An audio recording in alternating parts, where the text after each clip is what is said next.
Hier, j'avais prévu de parler de quelque chose de tout à fait différent. Le pasteur White étant en vacances aujourd'hui, nous avons imprimé le bulletin un peu plus tard que d'habitude. Je priais pour savoir si je devais ou non changer de sujet, et j'ai appelé Melissa, et je lui ai demandé si elle avait déjà imprimé le bulletin, parce qu'après qu'elle ait imprimé le bulletin, je déteste gaspiller du papier, vous savez, et devoir en imprimer un autre ou ne pas avoir le message correspondant au bulletin. Elle m'a répondu que nous avions imprimé l'extérieur, mais que si vous changiez le sermon, il serait imprimé à l'intérieur. J'ai répondu que c'était un signe. J'ai donc commencé à travailler hier sur un autre message qui me tenait à cœur. La raison en est que je parle aujourd'hui d'Israël, et plus précisément du mystère d'Israël.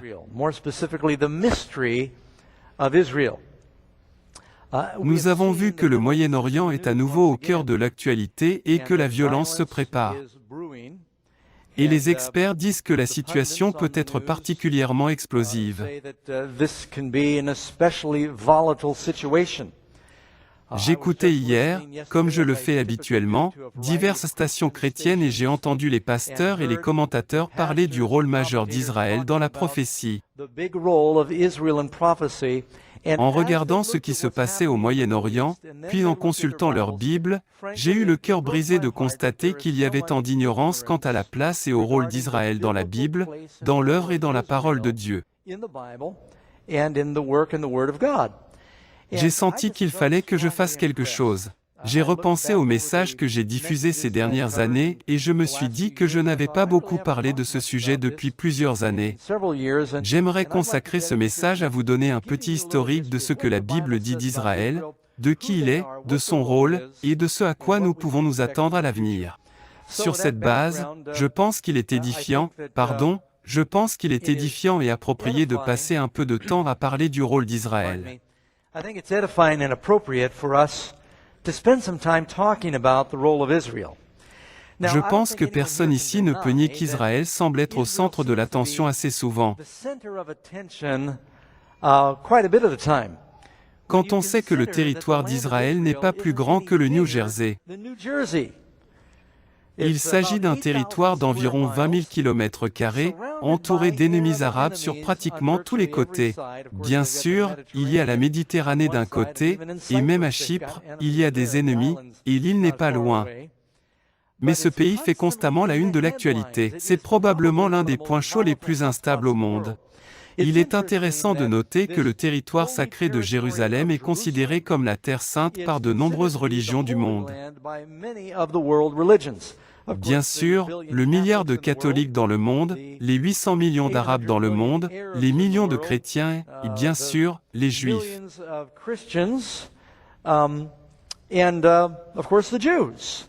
Ces religions du monde organisent des pèlerinages.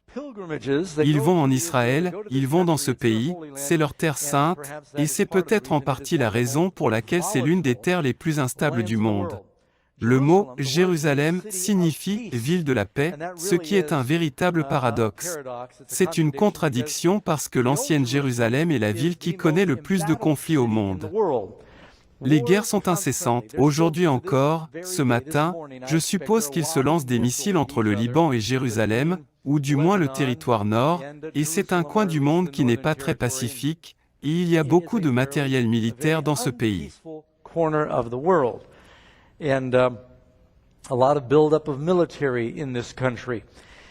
moi, le juif est l'un des sujets les plus intéressants, et il prouve l'authenticité de la Bible.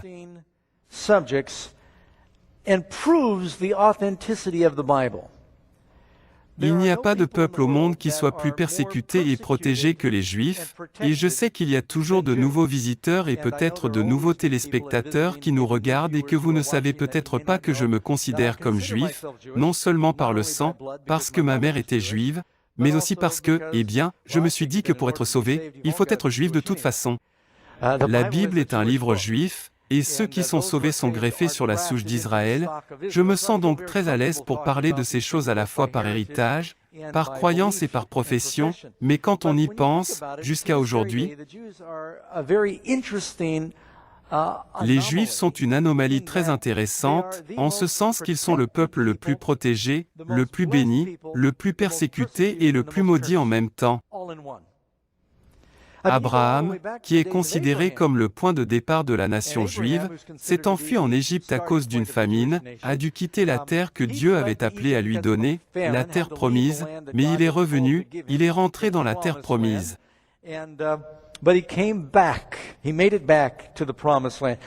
Isaac est reparti à cause d'une famine. Il est allé en Philistie à cette époque, mais il est revenu. Jacob a dû s'enfuir parce qu'il mentait à son frère, mais il est revenu dans la terre promise. Les enfants d'Israël ont été emportés à l'époque de Joseph. Je ne devrais pas dire emmenés, mais ils se sont installés en Égypte, puis le grand récit de l'Exode les a fait sortir de l'esclavage et revenir dans la terre promise. À cause de leur infidélité, ils ont été emmenés à Babylone, mais Dieu a opéré une série de miracles et les a ramenés sur leur territoire. Ensuite, à l'époque des Romains, ils ont été fortement dispersés, et c'est l'une des expériences les plus uniques de l'histoire que l'on puisse évoquer. Il n'y a aucun autre peuple au monde qui ait été aussi dispersé et qui soit resté distinct, avec sa propre culture, sa langue, son écriture, ses coutumes, sa religion, et maintenant, depuis 1948, ils ont à nouveau une terre appelée Israël. Ils sont de retour. Il n'y a pas d'autre pays. Ce qui est intéressant, c'est qu'ils étaient gouvernés par les Égyptiens. Les anciens Égyptiens n'existent plus, vous savez. Les Égyptiens d'aujourd'hui ne sont pas ceux qui ont construit les pyramides. Les Babyloniens. Avez-vous déjà entendu quelqu'un parler en babylonien récemment? Leur empire mondial a disparu. Les Perses. Les habitants de la Perse d'aujourd'hui parlent.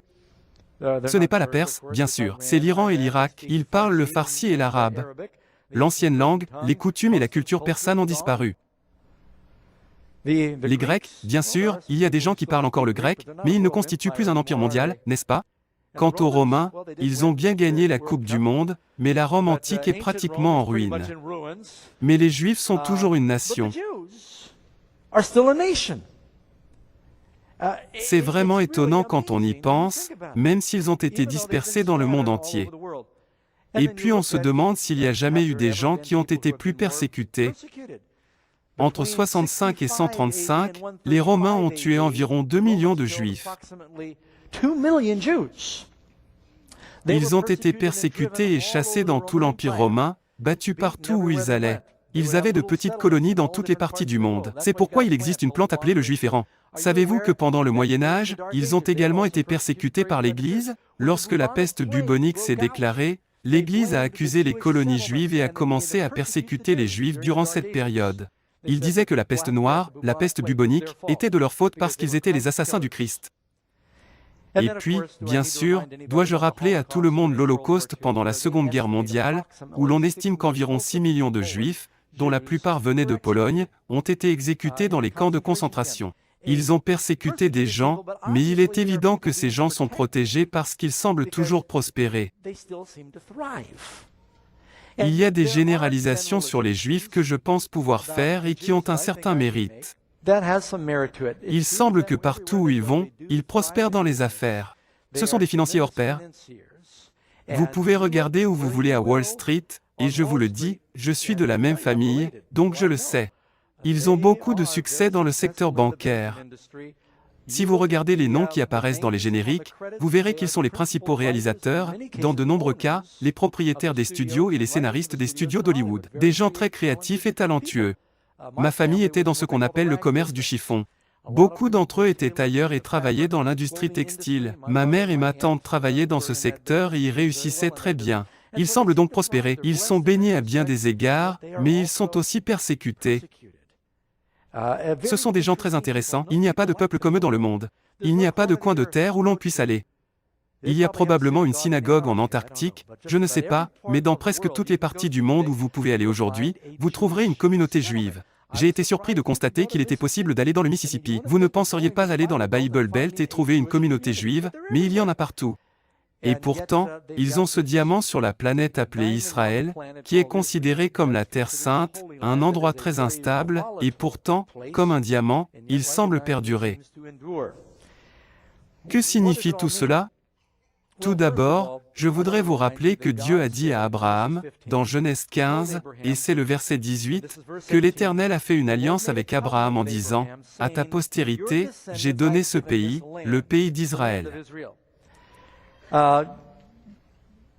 L'origine d'Israël commence réellement avec Jacob, car les Arabes sont également des descendants d'Abraham. Tout le monde est-il conscient de cela? La plupart des Arabes sont issus d'une combinaison d'Ismaël et d'Ésaü. Les Édomites se sont mélangés avec les descendants d'Ismaël, et c'est ainsi que l'on obtient les Arabes. Et bien sûr, ils descendent tous d'Abraham, ce groupe-là aussi. Mais la terre promise a été donnée plus spécifiquement au fils d'Isaac, Jacob. Il s'est repenti, est revenu au bout de 20 ans avec ses femmes et ses enfants, et a lutté avec un ange aux frontières de la terre promise.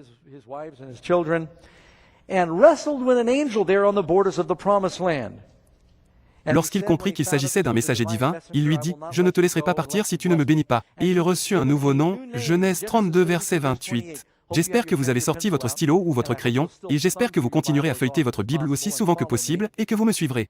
Genèse 32 verset 28, « Ton nom ne sera plus appelé Jacob, ce qui signifie trompeur ou décepteur, mais Israël, ce qui signifie prince avec Dieu ou vainqueur avec Dieu. Car, comme un prince, tu as lutté avec Dieu et avec les hommes, et tu as triomphé. » Ainsi, la première fois que le mot Israël apparaît dans la Bible, il ne s'agit pas d'un pays, mais d'un homme, d'une personne. N'oubliez pas cela parce que cela arrive vers la fin du message. Nous y reviendrons au fur et à mesure. Le nouveau nom que Jacob a reçu est un symbole de victoire et d'acceptation. Dieu l'a béni. Quel est le but d'Israël? Pourquoi Dieu a-t-il pris ces 12 fils de Jacob? Il avait 12 fils, ils ont été appelés les 12 tribus. Restez avec moi, restez avec moi. Il y avait en réalité 13 tribus. Ne vous méprenez pas, mais suivez-moi. Jacob avait 12 fils. Si j'essayais, je pourrais probablement les nommer tous, mais je ne le ferai pas maintenant. Parce que Joseph a été vendu par ses frères, et la plupart d'entre nous connaissent cette histoire, quand il a été réuni avec son père, il a dit, « Parce que nous avons été séparés si longtemps, et que je rencontre mes petits-fils, Manassé et Éphraïm pour la première fois, je vais les traiter comme mes fils et ils auront un héritage égal. » Les deux fils de Joseph ont donc été traités comme des tribus en Israël. Ils s'appelaient Éphraïm et Manassé. Cela porte le nombre à 13. Pourquoi ne dit-on pas les 13 tribus d'Israël? Parce que Lévi, après l'Exode, n'était plus considéré comme une tribu qui recevait un héritage. Ils étaient les prêtres des 12 autres tribus. C'est pourquoi on parle toujours des 12 tribus et des Lévites, les prêtres. Est-ce que cela a un sens? Mais lorsque vous commencez à les additionner, vous pouvez en compter 13, parce que vous comptez les fils de Joseph, Éphraïm et Manassé. Si vous les laissez de côté et que vous ne comptez que Joseph, vous obtenez 12. Très bien, j'espère que tout cela est clair. Mais le but d'Israël, pourquoi l'a-t-il appelé? Quel était leur but? Vous l'avez lu dans Exode 19, au verset 6, lorsqu'il les a appelés à sortir d'Égypte, il a dit, « Vous serez pour moi un royaume de prêtres, une nation sainte. » Ils devaient être une nation où ils étaient tous des rois prêtres pour être une lumière pour les païens. Et de nouveau, dans 1 Pierre 2, verset 9, Pierre cite cela, s'adressant à l'Église. Ne ratez pas cela, Pierre s'adresse maintenant à l'Église et il dit la même chose que Dieu a dit à Israël. Vous êtes une génération choisie, un sacerdoce royal, une nation sainte, un peuple acquis. Il dit que pendant le millénium, nous vivrons et régnerons avec le Christ en tant que roi et prêtre. Voilà, très simplement, de quoi il s'agit. Dieu veut sauver le monde. Dieu montre un peuple dans le monde et en fait le dépositaire de sa vérité. Il l'a placé dans le lieu géographique le plus important afin qu'il puisse avoir le plus grand impact sur le plus grand nombre de personnes. Il ne l'a pas placé dans un coin reculé de la terre où sa lumière serait cachée sous un buisson. Il les a placés géographiquement sur un pont terrestre qui était une très belle terre, avec de grands arbres à l'époque, un sol fertile où coulait le lait et le miel. La terre d'Israël que nous voyons aujourd'hui est en train d'être récupérée, mais elle avait été déboisée pour un certain nombre de raisons. Une chose qui est arrivée à la terre d'Israël, c'est que souvent, lorsqu'elle a été conquise, on a coupé les arbres. Il y avait autrefois de grandes forêts. En outre, lorsqu'ils conquéraient un pays, les Romains ensemençaient les champs, les endroits fertiles, avec du sel pour en détruire la productivité, comme une sorte de jugement vindicatif. as sort of a vindictive judgment. Et puis, à l'époque des sultans, vers 700 ou 800 après Jésus-Christ, il y avait un sultan en Israël qui taxait tout le monde en fonction du nombre d'arbres qu'ils avaient sur leur terre. Que feriez-vous si vous vouliez réduire vos impôts? Tout le monde coupait ses arbres. Vous savez pourquoi les maisons sont si étroites à Amsterdam? Parce que les gens étaient taxés en fonction de la longueur de façade occupée par leur maison. Les maisons étaient donc larges comme ça et hautes de 10 étages pour réduire les impôts. C'est l'une des raisons pour lesquelles la terre promise ressemble à un désert en de nombreux endroits, mais des millions d'arbres sont plantés en Israël en ce moment même. Mes grands-parents ont envoyé beaucoup d'argent pour planter des arbres là-bas, et je pense qu'ils sont déjà grands. Une autre raison pour laquelle il les a appelés est qu'ils devaient être les gardiens de la parole. Romains 3, versets 1 et 2. Quel est donc l'avantage du juif ou quel est le bénéfice de la circoncision? De faire partie de cette alliance. Beaucoup à tous égards, surtout, principalement, avant tout parce que c'est à eux qu'ont été confiés les oracles de Dieu. Les oracles sont les écrits sacrés de Dieu. L'une des principales raisons pour lesquelles Dieu a appelé Israël était donc d'en faire une nation de prêtres. Il leur a confié la vérité, les Écritures, les oracles de Dieu, les paroles de Dieu, afin qu'ils puissent les transmettre aux autres. Ils devaient être une nation de prêtres. Que font les prêtres? Ils font l'expiation pour les autres. Si toute la nation est une nation de prêtres, pour qui font-ils l'expiation? Pour les païens perdus qui les entourent. Ils devaient amener les autres à Dieu. Ils devaient être une lumière dans le monde. Il les a placés sur cette terre qui était un pont entre l'Afrique, l'Europe et l'Asie. Toute la circulation à travers le Moyen-Orient, l'Asie et l'Europe devait passer par la vallée du Jourdain. D'ailleurs, le point le plus bas sur terre est la mer Morte, au fond de la vallée du Jourdain, où Jean a baptisé, symbolisant la mort, l'enterrement et la résurrection. C'est intéressant, c'est le point le plus bas de la terre. Il leur a donc confié les oracles de la vérité.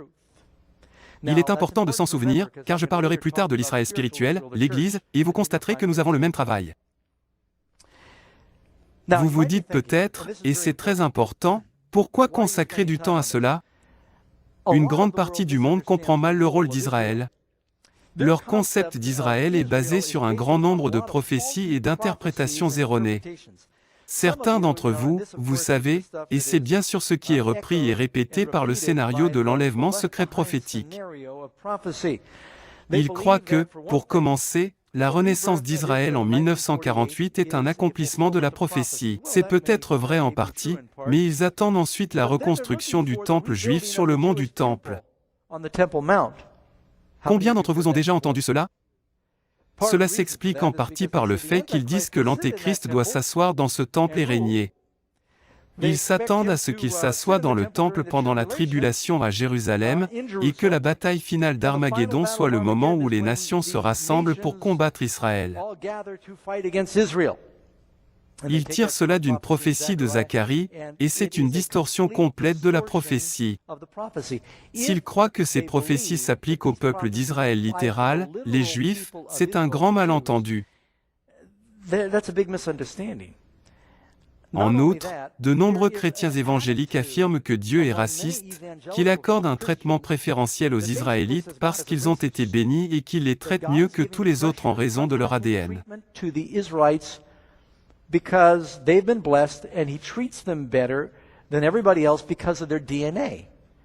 Dieu traite-t-il mieux les gens parce qu'il examine leurs gènes? Dieu traite-t-il mieux les gens à cause de la couleur de leur peau, de leur génétique ou de leur race? Dieu est-il raciste? Laissez-moi vous dire ce que la Bible dit à ce sujet. Acte 10, verset 34, Pierre, qui était autrefois raciste, a dit « Je ne vais pas aller parler à ces païens parce qu'ils sont païens et que je ne veux pas être impur. » Dieu a dû l'aider à vaincre cela. Enfin, lorsqu'il se rend chez Corneille, il dit « En vérité, je sais que Dieu ne fait pas exception de personne, mais qu'en toute nation, quiconque le craint et pratique la justice est accepté par lui. » Et je me permets d'ajouter, quelle que soit leur race.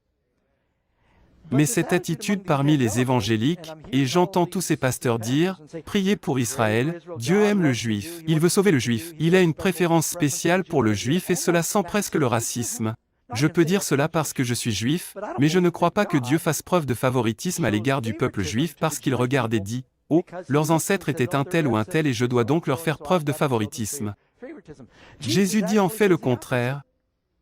Jean le Baptiste dit le contraire. Ils ont dit, « Nous sommes les enfants d'Abraham. » Et Jésus a dit, « Vous êtes de votre père, le diable. » Il dit que vous n'êtes pas les enfants d'Abraham. Si vous êtes les enfants d'Abraham, vous faites les œuvres d'Abraham. Alors dites-moi, comment Jésus a-t-il identifié les enfants d'Abraham? Ceux qui disaient, « Vous savez, nous sommes génétiquement liés à Abraham » ou ceux qui faisaient les œuvres d'Abraham. Dieu n'est donc pas raciste. Ce qui fait de nous des Israélites, c'est qu'il y a dans la Bible des exemples de personnes qui sont devenues Israélites sans avoir de sang juif. Qu'en est-il de Ruth? Qu'en est-il de Rahab?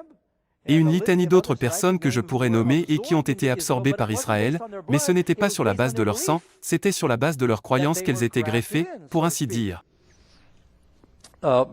En outre, et je ne veux pas être, je sais que les Juifs vont regarder cette vidéo, donc je veux être gracieux, mais comprenez donc que le Seigneur votre Dieu ne vous donne pas cette bonne terre. Dieu s'adresse à Israël, il ne vous donne pas ce bon pays à posséder à cause de votre justice, car vous êtes un peuple têtu et à la nuque raide.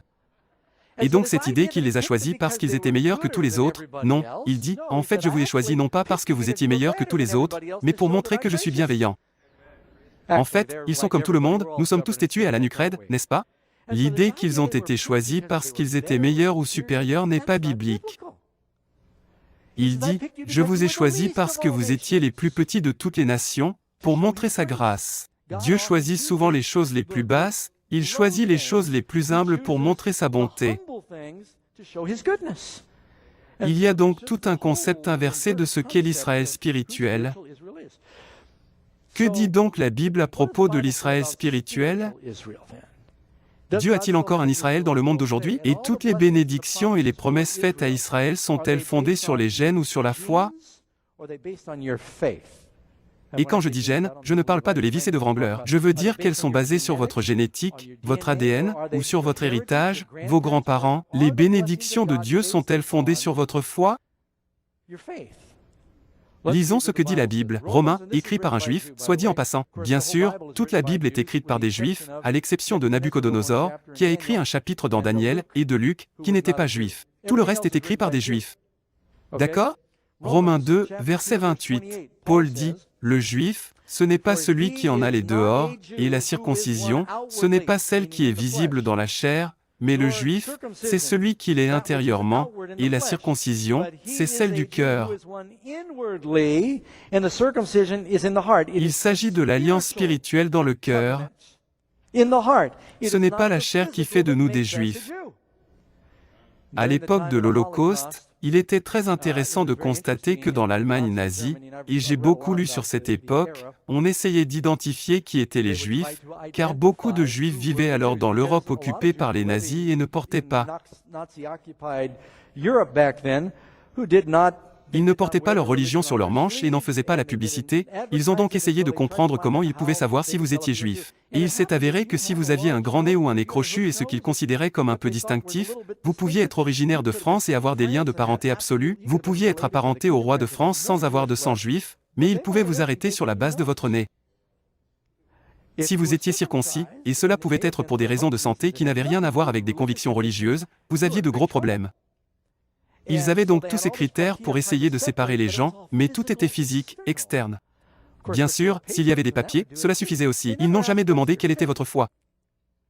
Ils voulaient savoir ce qu'était le sang et ils voulaient la race aryenne parce qu'elle était supérieure. C'était l'âge ultime du racisme à l'époque. Et exterminer tous les autres parce qu'ils étaient considérés comme inférieurs. Mais c'était basé sur la chair. Dieu ne va pas le faire de cette façon, mais, vous savez, Dieu va sauver les gens sur la base de leur race. La race spirituelle, s'ils ne sont pas spirituellement juifs, peu importe ce qu'ils sont physiquement. Vous voyez ce que je veux dire? Il faut faire partie de cette nation spirituelle pour être sauvé. Quelqu'un va sortir cette citation de son contexte et m'attirer des ennuis. Romains 9, verset 6. Mais ce n'est pas que la parole de Dieu soit restée sans effet. Romains 9, versets 6 et 7. Car tous ceux qui descendent d'Israël ne sont pas Israël. Ce ne sont pas tous les Israélites qui sont d'Israël. Vous pouvez vivre au milieu de la terre d'Israël. Vous pourriez être là depuis des générations. Tous vos parents, grands-parents et arrière-arrière-grands-parents auraient pu être juifs et Paul pourrait encore dire que ce n'est pas tout Israël qui est d'Israël. Ils ne sont pas non plus tous des enfants parce qu'ils sont de la descendance d'Abraham. N'est-ce pas clair? Est-ce que j'invente ou est-ce que c'est ce que dit la Bible? Mais c'est en Isaac que votre postérité sera appelée. Isaac était un type du Christ, le fils d'Abraham qui a été offert sur la montagne. C'est en Christ que la descendance est appelée. Galates 3, verset 7. Si vous avez des doutes à ce sujet. Galates 3, verset 7. Reconnaissez donc que ce sont ceux qui ont la foi qui sont fils d'Abraham. Pas certains de ceux qui ont la foi. Seuls ceux qui ont la foi sont les fils d'Abraham. Cela signifie qu'il peut y avoir des personnes qui sont liées à Abraham et cela n'a pas d'importance que vous soyez juif ou arabe. Les Arabes aussi sont des fils d'Abraham, vous savez. Mais ils ne sont pas les enfants de Dieu s'ils ne sont pas des fils de la foi. Dieu nous sauve sur la base de quoi?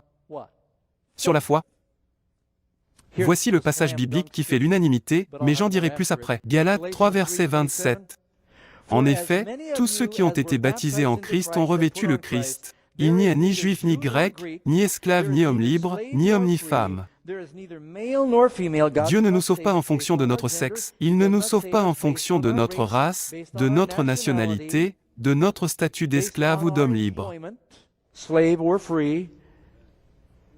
Vous êtes tous un dans le Christ Jésus et si vous êtes le Christ, vous êtes la semence d'Abraham et les héritiers selon la promesse. Si vous êtes en Christ, vous devenez un juif spirituel. Et toutes les promesses de la Bible pour les Juifs vous appartiennent. Mais je n'ai pas fini. C'est pourquoi Jacques écrit dans Jacques chapitre 1 verset 1 aux 12 tribus dispersées. Lorsque Jacques écrit sa lettre à l'Église et qu'il l'adresse aux 12 tribus, de quelles 12 tribus s'agit-il? Y avait-il encore 12 tribus dispersées lorsque Jacques a écrit sa lettre? Non. 10 des tribus avaient été enlevées. D'ailleurs, allons-y maintenant. Avez-vous déjà entendu parler des 10 tribus perdues? Combien d'entre vous ont entendu parler des 10 tribus perdues? Savez-vous que nos amis mormons croient que les 10 tribus perdues étaient les Indiens d'Amérique du Nord? Combien d'entre vous le savent? Si vous lisez le livre de Mormon, c'est ce qu'il dit. Les peuples des Amériques ont été peuplés en grande partie par les 10 tribus perdues, certaines d'entre elles ont traversé l'océan et ont peuplé les Amériques et Jésus est venu les voir à nouveau, en faisant une nouvelle venue ici, dans les Amériques. Vous n'étiez pas au courant? L'Église mormone est en crise en ce moment parce que l'ADN, ils nient la validité de toute science de l'ADN, ils disent que tout cela est un jeu de dupes parce que l'ADN montre très clairement que les Indiens d'Amérique du Nord partagent les liens de parenté les plus étroits avec les habitants de la Mongolie d'aujourd'hui. Et je crois que c'est vrai, je crois que c'est une science assez précise. Je me souviens que j'ai travaillé dans la réserve Navajo pendant 1 an et demi et que mes voisins immédiats étaient des Navajos et, Dieu soit loué, nous les avons baptisés et je me souviens qu'un jour, Tim McCabe est venu me parler en souriant et m'a dit, « Pasteur Doug, j'ai de bonnes nouvelles. » De quoi s'agit-il, Tim? Il m'a dit que vous et moi étions frères. J'ai répondu que je le savais déjà. Non, dit-il, je ne parle pas de frères spirituels. Je dis que nous sommes physiquement liés. J'ai dit, eh bien je le savais aussi parce que nous venons tous les deux d'Adam et nous venons tous les deux de Noé. Il m'a dit, non, mais nous sommes encore plus proches que cela. Il m'a dit, je suis juif. Il sourit et dit, des missionnaires mormons viennent de partir et ils m'ont dit que j'étais juif. Et il a dit, il a ri. Il a dit, vous savez, je ne suis pas sot. Il a dit, j'étais au Vietnam. Tim était au Vietnam et il a dit, vous savez, je ressemble beaucoup plus à ces gens-là qu'à vous, Doug. Vous savez, les 10 tribus, que leur est-il arrivé? Vous pouvez le lire dans la Bible.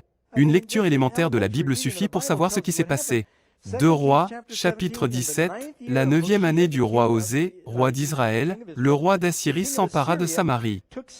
C'était la capitale de l'Empire du Nord, où se trouvaient les 10 tribus, et il a emmené Israël en Assyrie. Israël n'a pas pu rebondir comme les Juifs de Juda. C'est de là que vient le mot « juif ». Les Juifs sont les parents et les descendants des tribus de Juda. C'est une version abrégée de ce terme. Lorsque les 10 tribus ont été conquises par l'Assyrie, elles ne sont pas revenues comme les Juifs après la captivité à Babylone. La plupart d'entre eux se sont mélangés avec les Assyriens. Certains d'entre eux sont revenus et ont été appelés Samaritains. Ils faisaient partie des tribus qui s'étaient mariées avec les Samaritains et qui avaient essayé de mélanger les religions, et les Juifs ont dit, « Nous n'avons rien à faire avec vous, vous n'êtes plus purs. » Aujourd'hui, certains disent qu'il ne reste plus qu'une cinquantaine de vrais Samaritains sur la terre d'Israël. Ils ont pratiquement disparu en tant que peuple. Qu'en est-il des 144 000 dont il est question dans les chapitres 7 et 14 de l'Apocalypse? S'agit-il de 12 000 membres des 12 tribus d'Israël? Ou s'agit-il de l'Israël spirituel? Il s'agit bien sûr de l'Israël spirituel, car vous ne trouverez pas 12 000 personnes ayant une quelconque pureté de sang dans les tribus d'Issachar, de Zabulon et de Nephtali, et dans celles qui sont mentionnées dans l'Apocalypse. Et si vous dites qu'il y a 12 000 personnes qui ont des particules de sang de ces tribus, vous êtes probablement tous inclus de toute façon parce qu'ils ont été tellement dispersés et mélangés que cela n'a pas vraiment d'importance. Vous voyez ce que je veux dire? J'ai rencontré un ami de sang arabe qui m'a dit que sa famille descendait des 12 tribus. Il venait d'Iran, il a dit « Oui, je peux faire remonter ma famille jusqu'aux 10 tribus qui ont été emmenées en Assyrie. » Mais il a ajouté « Oui, bien sûr, nous nous sommes mariés avec des Arabes, et je ressemble à un Arabe. » Et donc ils ont perdu leur identité, ils ont perdu leur culture, leur distinction, mais pas les Juifs. Ils restent distincts. Amos chapitre 5 verset 27. « Et je vous emmènerai captifs au-delà de Damas, dit l'Éternel, dont le nom est le Dieu des armées. » Dieu n'a pas dit aux 10 tribus ce qu'il a dit plus tard aux Juifs. Je vais vous emmener en captivité et je vous ramènerai ensuite. Il n'a pas fait cela pour Israël. Il l'a fait pour Juda, Benjamin et Lévi. N'oubliez pas qu'il y avait 13 tribus. 10 d'entre elles sont allées au nord. Les Lévites, qui étaient les prêtres, Benjamin, le frère cadet de Joseph, et Juda sont restés autour de Juda et de Jérusalem, Bethléem, qui était le royaume du sud gouverné par le roi Roboam et les rois suivants. Doug, Dieu n'a-t-il pas dit qu'il avait béni la terre promise, cette géographie d'Israël? Ne l'a-t-il pas donnée à Abraham et à ses descendants et n'appartient-elle pas aux Juifs aujourd'hui? Je crois qu'ils ont des droits défendables sur ce territoire, mais ce n'est pas vraiment la terre promise par Dieu. À l'époque de la Bible, Dieu a donné cette terre aux Juifs au sens littéral du terme, il les a fait venir, mais ils en ont été dépossédés à plusieurs reprises. L'ultime terre promise est encore à venir. C'est la Canaan céleste. Hébreux, chapitre 11, versets 9 et 10, et bien sûr le livre des Hébreux est écrit aux Hébreux, aux Juifs. C'est par la foi qu'Abraham a habité le pays de la promesse. Il a habité dans la terre promise comme dans un pays étranger. Il n'a pas habité la terre promise comme si c'était sa maison. Il a habité la terre promise en sachant qu'elle était éphémère, qu'elle n'était qu'un symbole. Soyons réalistes, quelle que soit la durée de votre séjour sur le territoire le composant, pourrez-vous vraiment jouir de la vie éternelle dans ce pays? Est-ce la terre que vous attendez avec impatience? Ce ne sera pas très long, n'est-ce pas? Je veux quelque chose de mieux, n'est-ce pas? Il a vécu dans le pays de la promesse comme dans un pays étranger. En habitant sous des tentes avec Isaac et Jacob, tous les patriarches ont traité la terre promise comme un pays étranger. Ils n'ont pas construit de palais dans la terre promise parce qu'ils ont dit « ce n'est qu'un symbole, nous aurons notre demeure dans la vraie terre promise ». Car ils attendaient une ville, la Nouvelle Jérusalem, qui avait des fondations et dont le bâtisseur et l'auteur était Dieu. Ils attendaient la terre promise comme l'accomplissement spirituel. Hébreux 11, verset 13. C'est dans la foi qu'ils sont tous morts, sans avoir obtenu les choses promises, mais ils les ont vus et salués de loin, reconnaissant qu'ils étaient étrangers et voyageurs sur la terre. Avons-nous donc une terre promise dans ce monde? Nous sommes des étrangers et des pèlerins. Pensez-vous que beaucoup de gens profitent actuellement du pays du lait et du miel en Israël? Nous avons autant de lait et de miel en Californie qu'ils en ont là-bas. C'est vrai. Je veux dire, vous allez dire qu'ils ont beaucoup d'avantages là-bas? Ils ont tout le stress et la tension d'une vie entourée d'ennemis qui veulent les anéantir. Que pensez-vous que l'Iran ferait s'il obtenait une arme nucléaire? Première cible, à votre avis, quelle serait la première cible de l'arme nucléaire iranienne, s'il s'en dote? Vous n'avez droit qu'à une réponse. Ils l'ont déjà annoncé. Et qui, à votre avis, finance le Hezbollah? La Syrie? L'Iran? Est-ce vraiment une terre de repos? Non. D'ailleurs, un petit fait étonnant. Quand vous regardez les dimensions de la Nouvelle Jérusalem, 3000 stades de chaque côté, et il est dit qu'Abraham a cherché une ville. Eh bien, il n'y avait pas de ville dans la terre promise qu'il cherchait à l'époque. Il regardait vers l'avant, vers la Nouvelle Jérusalem.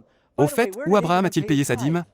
Il a donné sa dîme à un roi prêtre du nom de Melchisédek. Ce nom signifie « roi de la justice ». Ils vivaient dans un endroit appelé Salem.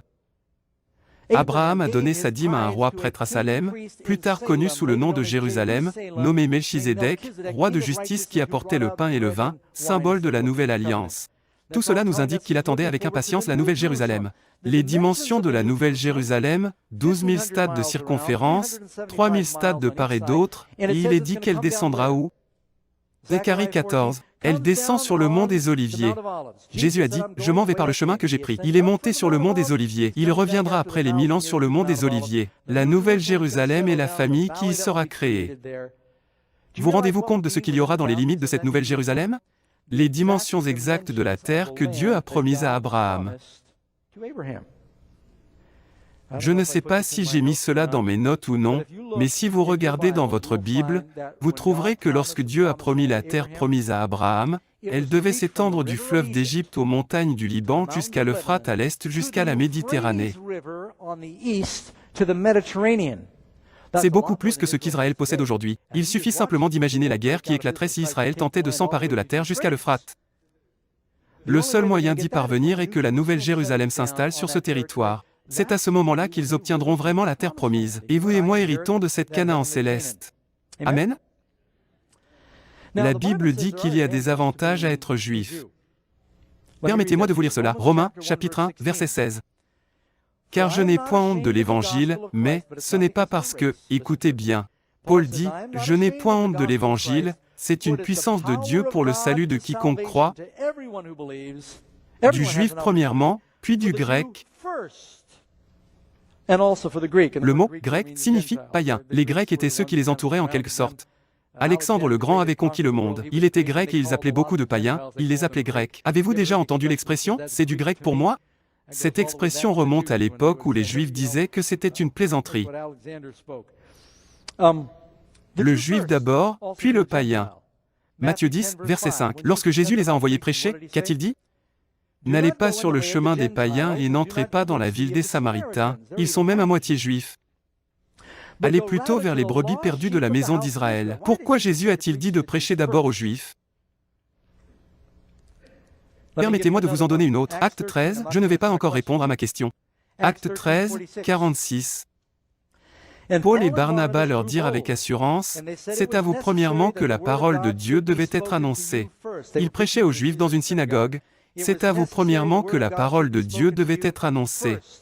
Mais, puisque vous la repoussez, et que vous vous jugez vous-mêmes indignes de la vie éternelle, voici, nous nous tournons vers les païens. Paul a dit que nous devions d'abord aller vers vous.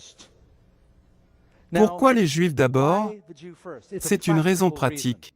Si vous faites de l'évangélisation et qu'une personne a besoin d'un certain nombre de connaissances pour accepter le Christ, il faut lui enseigner quelque chose. C'est pourquoi il faut instruire toutes les nations. Certaines personnes ont déjà 75% des connaissances. D'autres ont besoin de 100%, ils ne savent rien.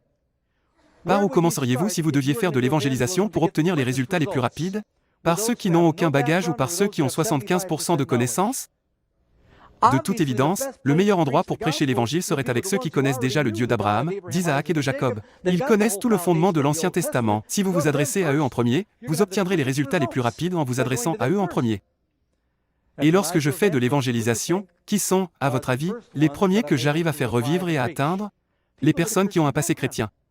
Ils ont déjà des bases, il n'est pas nécessaire de... J'ai déjà participé à des réunions d'évangélisation au cours desquelles quelqu'un est venu me voir et m'a demandé qui était Moïse. Je veux dire, vous savez, les gens ordinaires, même dans une culture païenne, savent quelque chose sur Joseph et David et Goliath. Mais j'ai déjà fait de l'évangélisation alors qu'ils n'avaient jamais entendu ces noms. Et c'est très fructueux de travailler avec des gens qui ont un certain bagage, parce qu'on n'a pas besoin de leur enseigner autant de choses. C'est à eux que l'on s'adresse en premier. C'est pourquoi c'était plus pratique. Qui va comprendre le concept de Messie ? Si vous devez aller voir des gens qui ne savent même pas ce qu'est le Messie, mais si vous allez voir les Juifs, vous pouvez leur dire qui est le Messie parce qu'ils savent déjà la signification de ce mot, n'est-ce pas ? On s'adresse donc d'abord aux Juifs. C'était une raison très pratique. À qui l'on donne beaucoup, on demande beaucoup. Ils avaient déjà beaucoup de connaissances, ils avaient déjà une grande communauté, et c'est tout simplement la raison pour laquelle ils l'ont fait. Ce n'était pas à cause de leur race qu'ils avaient un privilège spécial. Ils étaient simplement les plus avancés sur la route et allaient être les plus fructueux. La Pentecôte. Qui est baptisé en premier à la Pentecôte ? Actes des Apôtres, chapitre 2. Il y avait à Jérusalem des Juifs pieux de toutes les nations. Quelle brillante initiative de la part du Seigneur. Et je ne veux pas manquer de respect en qualifiant le Seigneur de brillant, mais c'est vraiment un plan brillant. Attendez cette fête, quel genre de Juifs? Des Juifs pieux qui sont prêts à faire un pèlerinage de tout l'Empire romain, de toutes les nations où ils vivent, parlant toutes les langues, et qui viennent à Jérusalem. Les disciples ont la possibilité de leur communiquer l'Évangile très rapidement, car ils ont déjà une connaissance approfondie de leur langue. Ils prennent ensuite la nouvelle de Jésus et la répandent dans toutes les communautés juives de l'Empire romain. Puis, à partir des communautés juives, la nouvelle s'est répandue parmi les païens. C'est un plan brillant. C'est une façon brillante de faire de l'évangélisation. C'est ainsi que nous devrions procéder. C'est pourquoi, dans mes publications, j'utilise de petits mots d'accroche qui attirent l'attention des chrétiens. Les gens qui ont une culture chrétienne, parce qu'ils auront le sol le plus fructueux et le plus fertile pour ce genre d'évangélisation. Aux Juifs d'abord. Mais nous ne sommes pas sauvés sur la base de notre patrimoine génétique, n'est-ce pas? Vous vous souvenez de ce que Jésus a dit dans Matthieu 8? Ce centurion romain a dit, « Guérissez mon serviteur, s'il vous plaît. » Il a répondu, « D'accord, je suis en route pour guérir votre serviteur. » Le Christ est en route. Le centurion romain renvoie un message. Il lui dit, « Vous n'avez même pas besoin de venir sous mon toit. » Il dit, « Prononcez simplement une parole et il sera guéri. » Jésus répond, « Je n'ai jamais vu une telle foi dans tout Israël. » Et le Christ poursuit en disant, « Je vous le dis en vérité, je n'ai pas trouvé une aussi grande foi. » Il s'agit de Matthieu 8, verset 10.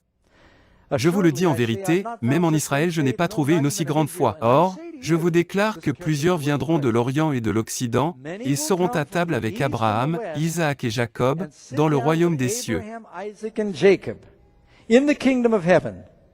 Abraham, Isaac et Jacob étaient considérés comme les patriarches ultimes pour les Juifs. Mais les fils du royaume seront jetés dans les ténèbres extérieures. Oh là, vous pensez que cela va permettre à Jésus d'être réélu? Ce n'est pas une phrase très populaire. En fait, chaque fois que le Christ a failli être tué, vous savez ce qui a failli le faire tuer? L'idée que le salut n'était pas réservé aux Juifs. À Nazareth, il commence son ministère en disant, « Il y avait beaucoup de lépreux dans le pays à l'époque de Naaman, mais Naaman n'a pas été envoyé vers l'un d'entre eux, mais vers un.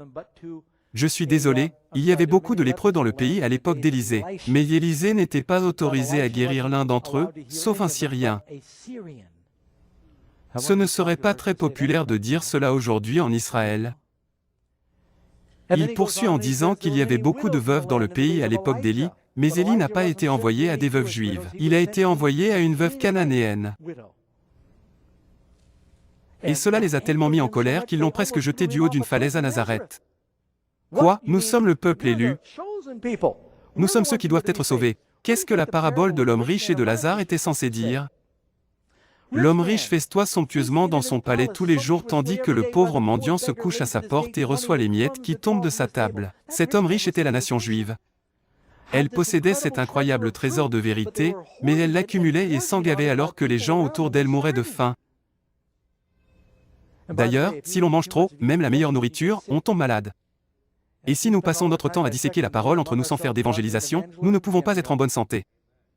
La même chose que Jésus a dit à Israël, il l'a dit à l'Église. Si nous nous cloîtrons dans nos églises et disons que nous sommes isolés, que nous ne faisons pas d'études bibliques personnelles et que nous n'atteignons pas ceux qui se trouvent à notre porte et qui désirent les miettes dont nous parlons, nous risquons de comprendre que ces gens-là seront dans le royaume et que nous serons dans le séjour des morts. Tel était le message de cette parabole. Dieu ne va pas nous sauver simplement parce que nous avons reçu le message de la vérité. Nous devons être prêts à le partager. Beaucoup viendront de l'Est et de l'Ouest et s'assiéront dans le royaume. Vous savez la parabole que Jésus a racontée à propos de ce figuier sans fruits. Vous vous souvenez que Jésus a maudit le figuier parce qu'il avait des feuilles et pas de fruits. Qu'est-ce que cela représentait? Ce figuier représentait la nation d'Israël. Un certain homme avait planté un arbre dans son vignoble et il est venu y chercher des fruits, mais il n'en a pas trouvé et il a dit, « Donnez-lui encore un peu de temps. » Le propriétaire allait dire qu'il fallait le couper, mais le jardinier a dit qu'il fallait l'irriguer, le fertiliser, le tailler et qu'il porterait peut-être des fruits, sinon il fallait le couper. Que s'est-il passé en 70 après Jésus-Christ? Ils l'ont coupé en tant que nation. Le royaume de Dieu, dit Jésus dans Matthieu 21, 43, vous sera enlevé et sera donné à une nation qui en portera les fruits. Quelle est la nation qui doit porter les fruits de l'Esprit? C'est une nation royale. Pierre dit, une nation sainte. C'est vous et moi. Nous devenons une nouvelle nation, les ambassadeurs d'un autre royaume, l'Israël spirituel. Amen. Nous sommes sur aujourd'hui. Dieu a une mission spirituelle et c'est l'Église. Oh, Pasteur Doug, mais qu'en est-il de la reconstruction du temple? Tout le monde parle de la reconstruction du temple. Vous savez où se trouve le temple? Ils veulent reconstruire le temple. Ils veulent reconstruire le temple sur l'ancien emplacement où Abraham aurait offert Isaac sur le mont Moria. C'était l'ère d'Ornan, où David a intercédé lorsque la peste a frappé Israël, et David a prié à cet endroit même, et plus tard, le temple de Salomon a été construit à cet endroit. Il a été détruit. Néhémie et Esdras ont construit leur temple à cet endroit. Il a été détruit par les Romains. Aujourd'hui, le dôme du rocher s'y trouve. J'y suis allé. Que pensez-vous qu'il se passera dans le monde arabe si les Juifs essaient de le démonter et d'y construire un temple? Réfléchissez-y, soyez réalistes. Je veux dire, c'est suicidaire. Tous les Arabes feront le vœu d'être des kamikazes. S'ils essaient, c'est l'un de leurs. Je me souviens qu'ils ont 3 lieux saints et c'est l'un des 3 lieux saints les plus importants pour le peuple juif. Pardon, pour les Arabes, le peuple islamique. Cette idée qu'ils vont reconstruire le temple, mais la Bible ne dit-elle pas, attendez une seconde, qu'il y a un passage qui dit que l'Antéchrist va s'asseoir dans le temple de Dieu et pour que l'Antéchrist puisse s'asseoir dans le temple de Dieu, permettez-moi de vous le lire. Il faudra le reconstruire, n'est-ce pas? 2 Thessaloniciens, c'est le seul verset, si souvent mal compris. 2 Thessaloniciens 2, versets 3 et 4. Que personne ne vous séduise d'aucune manière. Il est question de la venue du fils de la perdition, de l'Antéchrist, car il faut que l'apostasie soit arrivée auparavant, c'est-à-dire une chute de l'Église. Le monde est déjà tombé. Et qu'on ait vu paraître l'homme du péché, le fils de la perdition, l'adversaire qui s'élève au-dessus de tout ce qu'on appelle Dieu ou de ce qu'on adore. Et, remarquez, jusqu'à s'asseoir dans le temple de Dieu, se proclamant lui-même Dieu. Si le temple dont il est question ici est un temple juif littéral, alors oui, il faut reconstruire le temple. Mais si la Bible enseigne qu'il existe un autre type de temple, elle parle peut-être d'autre chose. Lorsque le Christ est mort sur la croix, que s'est-il passé dans le temple? Le voile a été déchiré de haut en bas. Daniel 9 dit qu'il fera cesser les sacrifices. Où est le temple aujourd'hui? Vous souvenez-vous de ce que Jésus a dit, Jean 2, 19? Détruisez ce temple fait de main d'homme et en 3 jours je le relèverai. Et il a parlé de son corps. L'Église est le corps du Christ. L'Église est le temple de Dieu. Éphésiens 2, 20. Avez-vous entendu parler du temple du Christ? Éphésiens 2, 20. Ayant été édifié sur le fondement des apôtres et des prophètes, Jésus-Christ lui-même étant la pierre angulaire, en qui tout l'édifice s'élève, en s'unissant, pour former un temple saint. L'Église grandit pour devenir un temple saint dans le Seigneur, en qui vous êtes édifiés. Ne le savez-vous pas? Vous êtes le temple de Dieu, dit Paul. 1 Pierre 2, 5. Vous aussi, pierre vivante, vous êtes édifiés pour former une maison spirituelle. Quel genre de temple existe-t-il aujourd'hui? Où s'assied la puissance de l'Antéchrist? Il s'assoit sur l'Église de Dieu à la place de Dieu, disant qu'il a le pouvoir de pardonner les péchés, disant qu'il est à la place de Dieu. Cela a-t-il été accompli? Oui, l'Antéchrist a déjà joué son rôle sur ce point. Ainsi, tous ces chrétiens évangéliques, qui attendent que le dôme du rocher soit rasé, n'ont pas réalisé qu'un chrétien protestant s'y est introduit et a tenté de le faire exploser, pensant ainsi accélérer la prophétie et se faisant, du coup, arrêter. Les Juifs ont vraiment peur de certains évangéliques. Ils vont créer un incident à cause de leur position pro-israélienne. Et je suis pro-israélien, ne vous méprenez pas, je le suis. J'y suis allé 2 fois. Je suis très reconnaissant de mon héritage juif, mais il y a beaucoup de malentendus bibliques. Le prophète Nathan a dit à David dans 1 Chroniques 17, « Je crois, après que tu te seras reposé avec tes pères, ton fils, qui viendra après toi, me bâtira une maison qui durera toujours. » Nathan parlait en partie de Salomon qui construirait le prochain temple, mais il parlait surtout du fils de David appelé Jésus qui devait construire une maison éternelle. Jésus est un charpentier, il a construit une maison, vous êtes la maison qu'il a construite. Vous êtes la maison que Jésus a construite. Nous sommes le temple de Dieu, nous sommes le temple de Dieu, nous sommes le corps du Christ. Il a dit, détruisez ce temple, dans 3 jours, je le relèverai. Il a parlé de son corps. Sommes-nous donc censés attendre que l'Antéchrist s'assoie dans un bâtiment juif? C'est une grande erreur de ne pas comprendre qu'Israël prépare le monde à la grande imposture. Comme le dit Paul dans l'Épître aux Hébreux, quel est le résumé de ce que je veux dire? En fin de compte, qui est Israël aujourd'hui? Eh bien, je vous ai déjà dit que vous êtes le corps du Christ, ce qui signifie que le Christ est Israël. Rappelez-vous que lorsque le nom d'Israël a été donné pour la première fois, il a été donné à une personne, Jacob, un homme. Remarquez les similitudes entre le Christ et Israël. Dans le psaume 80, Dieu appelle Israël une vigne. Dans Jean 15, Jésus dit « Je suis la vigne ». Demeurez-vous avec moi? Dans Exode 4, verset 22, Dieu appelle Israël mon premier-né. Dans Colossiens 1, 15, Jésus est appelé le premier-né. Paul appelle, je suis désolé, dans Isaïe 41, verset 8, Israël est appelé la semence d'Abraham. Israël l'est. Mais Jésus, dans Genèse 3, 15, est appelé la semence de la femme qui détruirait la tête du serpent. Dans Ésaïe 41, Israël est appelé mon serviteur. Mais la prophétie sur le Christ dans Ésaïe 41, verset 8, dit que Jésus est le serviteur souffrant. Je suis désolé, je les ai inversés. Ésaïe 41, verset 8, Israël est appelé le serviteur. Ésaïe 42, verset 1, Jésus est appelé le serviteur. Et bien sûr, combien d'entre vous se souviennent de la prophétie de Dieu, j'ai appelé mon fils à sortir d'Égypte. Israël a été appelé son fils, sorti d'Égypte. Après que Jésus a été amené en Égypte alors qu'il était bébé, et qu'ils l'ont ramené dans la terre promise, Matthieu a cité cette phrase se rapportant à Jésus et a dit « J'ai appelé mon fils à sortir d'Égypte ». Dans la Bible, les prophéties et les promesses, les caractéristiques utilisées pour identifier Israël sont synonymes du Christ. Alors, qui est juif? Quiconque accepte le Christ est la semence d'Abraham. Pasteur Doug, qu'êtes-vous en train de dire? Que rien dans la Bible, aucune de ces prophéties n'a de rapport avec les Juifs littéraux? Non, il y a encore beaucoup de choses pour eux. Suivez-moi dans le livre des Romains. Je veux vous lire ce passage en entier, directement dans la Bible, parce que je veux aller à Romains 11, verset 13. Quel est le rôle de Dieu pour Israël aujourd'hui? Que pensez-vous qu'il va se passer prophétiquement avec eux? Ne voulez-vous pas connaître la réponse à cette question? Romains 11, verset 13. Et restez avec moi, je vais lire quelques versets. Car c'est à vous, païens, que je m'adresse, c'est-à-dire à la plupart d'entre vous ici présents. Combien d'entre vous ont du sang juif? Voyons voir, je me pose la question. Esther? Nous sommes quelques-uns ici. Oh, environ 6 ou 8 d'entre nous ici.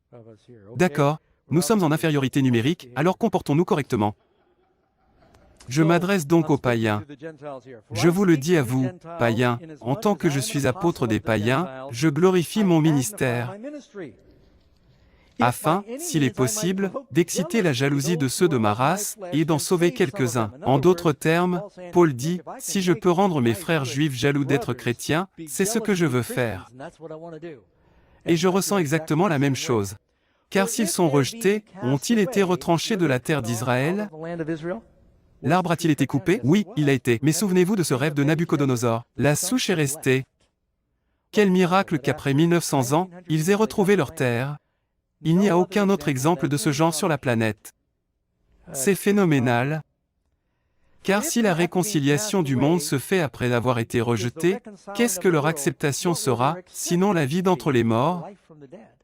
Ils peuvent encore être acceptés en tant que nation, dit Paul. Si le premier fruit est saint, la masse est sainte et si la racine est sainte, les branches le sont aussi. Chaque chrétien est greffé sur la racine d'Israël. L'Ancien Testament contient toutes les promesses d'Israël. D'accord? Et si certaines des branches ont été cassées et que vous, en tant qu'olivier sauvage, êtes greffés, certaines des branches naturelles ont été cassées à cause de l'incrédulité. Êtes-vous toujours d'accord avec moi? Pas de fruits, coupez-les. Si certaines des branches ont été cassées et que vous êtes un olivier sauvage, les païens ont été greffés parmi eux et vous êtes devenus participants de la racine et de la graisse de l'olivier. Chaque fois que vous lisez l'Ancien Testament et que toutes les promesses du christianisme sont enracinées dans l'olivier d'Israël, nous devenons des juifs spirituels. Ne vous glorifiez pas contre les branches. Si vous vous glorifiez, souvenez-vous que vous ne soutenez pas la racine, mais que c'est la racine qui vous soutient. Vous êtes soutenu par les juifs. Je ne pourrai jamais comprendre un chrétien antisémite. C'est comme haïr son propre pied, mais vous ne pouvez pas être chrétien si vous ne prenez pas appui sur Israël. Cela n'a jamais eu de sens pour moi. Vous direz alors que les branches ont été arrachées pour que je puisse être greffé. Je suis meilleur parce qu'ils n'ont pas cru. Oui. Au verset 20, elles ont été retranchées pour cause d'incrédulité, et toi, tu subsistes par la foi. Ne t'abandonne pas à l'orgueil, mais crains, car si Dieu n'a pas épargné les branches naturelles, Israël, à cause de leur incrédulité, il ne t'épargnera pas non plus. S'il s'agissait du sang naturel et de la foi, et que vous vous tenez par la foi, alors nous ferions mieux de veiller à ne pas nous vanter contre les Juifs. Sinon, vous risquez d'être retranchés. Considérez donc le verset 22, Considère donc la bonté et la sévérité de Dieu, sévérité envers ceux qui sont tombés, et bonté de Dieu envers toi, si tu demeures ferme dans cette bonté, autrement, tu seras aussi retranché. Vous avez compris? La même chose que ce qui est arrivé à la nation juive, Paul dit que ces choses sont écrites dans 2 Corinthiens 10, tout ce qui leur est arrivé est un parallèle de ce qui arrivera à l'Église. Beaucoup d'entre nous ont répété l'histoire de l'entêtement qu'ils ont manifesté. Restez avec moi, et j'aime particulièrement cette partie. Verset 23, eux, de même, s'ils ne persistent pas dans l'incrédulité, ils seront tentés, car Dieu est puissant pour les tenter de nouveau. Vous savez, je crois personnellement qu'il y aura un réveil parmi les Juifs. Cela signifie-t-il que tous les Juifs seront sauvés? Non, et certaines personnes ont mal compris cela. Paul dit au verset 26, « Tout en bas, et ainsi tout Israël sera sauvé. » De nombreuses personnes ont cité ce verset et ont dit que tout Israël sera sauvé. Dieu va-t-il sauver tous les Juifs? Ou tous les Israélites spirituels, qu'ils soient juifs ou païens, tout l'Israël spirituel sera sauvé, n'est-ce pas vrai? C'est ce dont il parle. Mais certains m'ont lu cela et ont soutenu que tous ceux qui peuvent dire qu'ils sont juifs sur leur certificat de naissance seront sauvés. Dieu sauve-t-il les gens sur cette base? C'est une interprétation totalement erronée de l'enseignement de la Bible. Mais s'ils sont greffés sur l'olivier en raison de leur croyance, ils seront sauvés. Paul dit que Dieu est capable de les greffer à nouveau. Je pense qu'il y aura un grand réveil parmi les Juifs. Et j'ai un fardeau particulier pour cela. C'est l'une des raisons pour lesquelles Amazing Facts est allé à New York. Les principales religions y sont les catholiques, les Juifs venant en deuxième position, plus que les protestants. Et nous étions très attachés à nos frères juifs. À mon avis, les meilleurs prédicateurs sont les Juifs et les Noirs. Et si nous pouvions obtenir, vous savez pourquoi, ils ont tous été esclaves. Ils peuvent comprendre la délivrance. Et si nous pouvions obtenir une armée de prédicateurs juifs enflammés? Je pense donc que Dieu a un souci particulier. Je pense aussi que ce qui se passe actuellement au Moyen-Orient a une signification que je ne comprends pas complètement, mais je m'éloigne un peu de mon sujet, mais permettez-moi de vous dire quelque chose. Si vous lisez les derniers mots du chapitre 11 de Daniel, il parle d'un grand conflit entre le roi du Nord et le roi du Sud et il mentionne spécifiquement Édom, Ammon, Moab, l'Égypte et la Libye. Je viens de citer 5 pays arabes aujourd'hui. On ne peut s'empêcher de se demander s'il n'y a pas des parallèles entre les événements du dernier jour et ceux. Il y a beaucoup de gens très attachés à l'islam, mais il y a aussi, admettons-le, une frange de l'islam qui est très extrémiste. On peut se demander quel sera le rôle de cette frange dans la prophétie. Je pense que nous vivons une époque très intéressante. Et lorsque vous regardez les gros titres et que vous vous demandez ce qui se passe avec Israël, j'espère que vous vous incluez vous-même, car si vous êtes en Christ, vous êtes la semence d'Abraham. Nous devons prier pour ces gens dans ce pays et nous devons prier pour que tout le monde soit greffé dans la souche d'Israël. Amen.